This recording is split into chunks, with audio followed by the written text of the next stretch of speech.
Retailers holding off on those early Black Friday sales, betting on more Americans heading to stores and online merchants closer to Thanksgiving. NewsNation business contributor and New York Post reporter Lydia Moynihan. Yo, Lydia, every Black Friday sale comes now like in, I don't know, October, or at least around Veterans Day. So is this an economic omen? You're right. Actually, Target has already had a sale. They had it before Halloween. So a lot of analysts are sort of seeing this as a sign of the time that people are still stressed about inflation, the high cost of living. And basically what they're saying is a lot of these retailers are doing fewer overall sales this year, but they're starting earlier, sort of in the hopes that if you give people over 2 months to plan for Christmas, that they will spend more. But I think it's interesting because I was doing a little research here. Well, consumers say they plan to spend overall marginally less on Christmas. They say they actually plan to spend 6.7 more on gifts. So clearly, a lot of these retailers are gearing up potentially for a bit of a downturn, and yet what we've noticed in this data is that people always say they're going to spend less, and then they always end up spending more. So, but plenty of sales this year.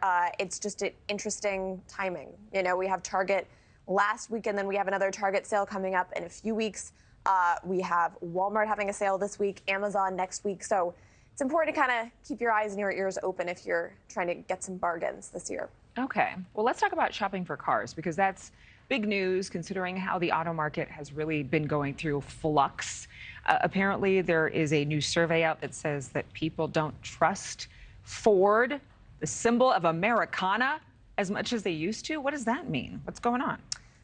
So it's the dealers specifically who are saying they don't have a lot of trust in Ford. And it's interesting because people say they love their Toyota dealers and they love working with Toyota, but it's Ford specifically. And a lot of this has to do with their new electric vehicle technology they've been planning to preview. Basically, Ford has been signaling that they're going to try and sell to consumers directly and sort of take out that middleman. So understandably, a lot of those dealers are worried about what their future is with Ford. If the end game essentially is just to sell to consumers, what are they doing, right? In the short term, this isn't going to really go anywhere. So I think that is where a lot of that concern is stemming from. But it'll be interesting because even though selling EVs is Ford's long-term plan, they obviously still have to have a good relationship with those dealers in the short term.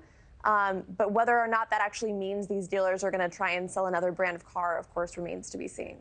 All right, we'll see. I guess the top 7 most trusted brands right now are Japanese and German brands. So I don't know what that means for politics or age demographics, but yeah, maybe we need to. Problems in cars from start to finish. You can't get people to make them because everyone's on strike, and now, you might not have anybody to sell them. So yeah. I mean, I hope it's a good time to get a bicycle. Or walk everywhere. A tandem bike. Take the bus. No. Lydia, thank you very much. I think we're going to be okay. We'll bounce back. Thank you for watching. Go to newsnationnow.com to find NewsNation on your television provider. And don't forget to click the red subscribe button below to get more of NewsNation's fact-driven, unbiased coverage.